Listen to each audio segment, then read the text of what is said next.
প্রিয় এইচএসসি শিক্ষার্থীরা, আজকে তোমাদের আমি একটা গুরুত্বপূর্ণ টপিক নিয়ে কথা বলবো। যারা যারা প্রনাউন রেফারেন্স অর্থাৎ এইচএসসি তে প্রনাউন রেফারেন্স, এটা একটা নতুন টপিক। তোমরা পূর্বের কোনো ক্লাসে এই প্রনাউন রেফারেন্স পড়ো নাই, আমরা জানি, ঠিক আছে? তো আমার আজকের এই ছোট্ট ভিডিওর মাধ্যমে তোমাদের বুঝিয়ে দিব যে প্রনাউন রেফারেন্স কিভাবে আসে, এটা কি, জিনিসটা কি, আসলে কিভাবে আনসার করতে হবে। ইংরেজি দ্বিতীয় পত্রে প্রনাউন রেফারেন্স আসে কোশ্চেন নং সম্ভবত 8, কোশ্চেন নং 8-এ প্রনাউন রেফারেন্স আসে, ওকে, সেকেন্ড পেপারে। তো যারা যারা এখন আমার চ্যানেলটি সাবস্ক্রাইব করোনি, আমার চ্যানেলটি সাবস্ক্রাইব করো এবং সবসময় অল বাটনে চাপ দিয়ে রাখো যেন তুমি সবসময় আপডেট পাও, আমার ভিডিওগুলো তুমি দেখতে পারো, ক্লাসগুলো সুন্দর করে, ঠিক আছে? তো আসো প্রথমে আমরা জেনে নেই যে প্রনাউন রেফারেন্স কি। তো welcome to my class. Okay, pronoun reference কি দেখে নাও। যে ওয়ার্ড কোনো নাউনের পরিবর্তে ব্যবহৃত হয় তাকে প্রনাউন বলে। প্রনাউন রেফারেন্স আসলে আগে প্রনাউন কি এটা জানতে হবে, ঠিক আছে?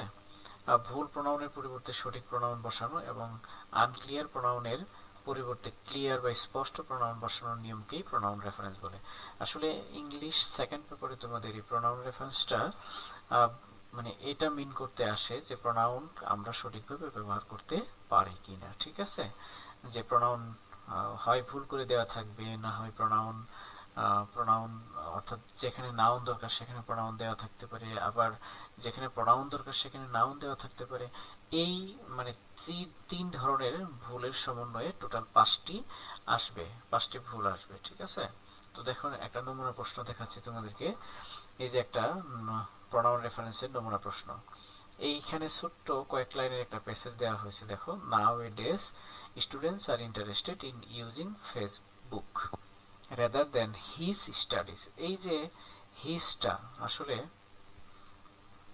মানে এই যে হিজটা, এই হিজটা কিন্তু এখানে একটা মানে ভুল মনে হচ্ছে। কারণ এখানে হিজ কেন, এখানে তো একজন ছাত্র কথা বলে না, বলছে স্টুডেন্টস, তার মানে স্টুডেন্টস এর প্রনাউন তো এখানে দেওয়ার হবে। তো আমরা বুঝতেই পারছি, এভাবে পড়ে আমাদের বুঝতে হবে যে কোথায় কোথায় প্রনাউন গুলো ভুল করে দেওয়া আছে। হি ফাইন্ড, এই হিটাও তো একটা ভুল, কারণ হি বলতে কি একজনকে বোঝানো হচ্ছে। আসলে এখানে তো দে হওয়ার কথা। এই দেখো নিচে সলভের মধ্যে দে দেওয়া আছে, ঠিক আছে? He find little interested in reading text book. As a result, they cut a very sorry figure in the examination. It is high time he gave up spending time in it, otherwise they cannot do well in it।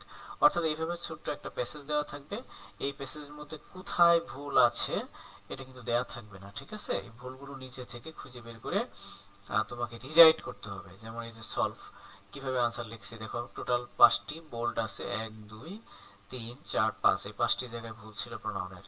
তারপরে প্রথম ভুলটা কোথায় ছিল দেখতেই পাচ্ছ, যে pronoun singular plural মানে প্রনাউনের নাম্বারে ভুল করে দিয়েছিল। যে এখানে দরকার হচ্ছে বহুবচন প্লুরাল মানে প্রনাউন দেয়ার দরকার ছিল, সেখানে দেওয়া হয়েছিল হিজ। ঠিক তেমনি এখানে দেওয়া আছে হি, আসলে এখানে হবে দে, কারণ এখানে সকল ছাত্রছাত্রীদেরকে বোঝানো হচ্ছে, ঠিক আছে? এইভাবে প্রনাউন রেফারেন্স আসলে পরীক্ষায় আসবে। তো প্রনাউন রেফারেন্স পাঠতে হলে তোমাদের কি করতে হবে? সবার আগে প্রনাউনের প্রকারভেদ জানতে হবে। দেখো প্রনাউন 8 প্রকার আমরা জানি। পার্সোনাল প্রনাউন, যেগুলো আর কি I, we, he, she, you, it, they etcetera. আর ডেমনস্ট্রেটিভ প্রনাউন বলতে this, that, such, those, this এইসব আর কি। ডিস্ট্রিবিউটিভ প্রনাউন বলতে ইচ, আইদার এসব। রিলেটিভ প্রনাউন কি? Who, which, what, when, where, whose এসব। ইন্টারোগেটিভ প্রনাউনও সেম, ঠিক আছে? ইনডিফিনিট প্রনাউন যেগুলো হচ্ছে অনির্দিষ্ট করে বোঝায়, যেমন ওয়ান, ওয়ান দ্বারা আসলে কোন ওয়ানকে বোঝাচ্ছে, কাকে বোঝাচ্ছে সেটা কিন্তু নির্দিষ্ট করে বোঝানো হয়নি। এভাবে সাম, এনি, নান, বোথ, মেনি।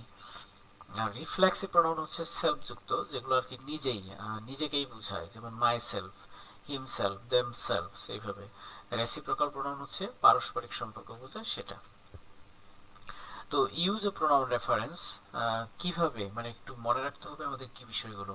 যেমন প্রোনাউন সবসময় তার পূর্বে উল্লেখিত নাউনের নাম্বার অনুযায়ী ব্যবহৃত হয়। আসলে পূর্বের নাউনটি কি সিঙ্গুলার না প্লুরাল সেটা অনুসারে। আর everyone is trying their best to succeed in life, এখানে দেখো এটা হলো ইনকারেক্ট, কারণ এটা কারেক্ট হবে এভরিওয়ান ইজ ট্রাইং। এভরিওয়ান হলো সিঙ্গুলার, এই জন্য হিজ হবে, দেয়ার না হয়ে কি হবে হিজ বা হার, ঠিক আছে? এরকম ভাবে আরেকটা রুল দেখো, প্রোনাউন সবসময় তার পূর্বে উল্লিখিত নাউনের পার্সন অনুযায়ী ব্যবহৃত হয়।